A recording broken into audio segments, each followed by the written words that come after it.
Comme nous l'avons dit, ce site internet vous permet de pouvoir faire votre testament.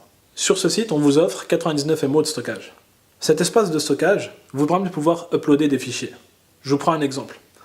C'est une sunna, lorsqu'on contracte une dette, de le mettre par écrit. Qui est-ce qui le fait?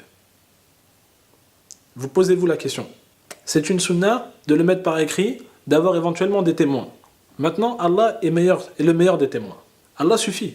Aujourd'hui, on vous permet, avec le site internet, de le mettre par écrit, de pouvoir faire une photo de cet écrit, parce qu'aujourd'hui, rares sont les personnes qui gardent des feuilles.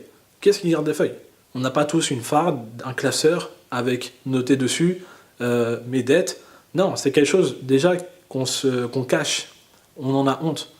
Il n'y a personne qui vient, qui met aujourd'hui en publication sur les réseaux sociaux il fait beau, le ciel il est bleu et je viens de contracter une dette. Non. Nous, on vous permet de pouvoir donc faire une photo de votre document ou des autres documents éventuellement. Mais la dette est une sunna et c'est fortement recommandé. Et c'est un bien pour tout le monde. De faire une photo, de l'uploader dans vos fichiers et de pouvoir la laisser à un destinataire.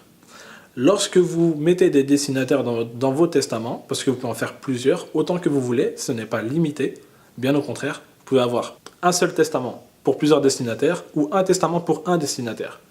Je prends un exemple par rapport à vos dettes. Vous préférez que ce soit votre frère qui soit au courant des dettes que vous aviez. Laissez-la à votre frère. Le testament que vous allez faire pour votre mère, à partir du moment où vous ne mettez pas le fichier dedans, il ne sera pas divulgué à votre mère. Lorsque vous mettez un destinataire, la personne est prévenue automatiquement par mail. Un mail de notification.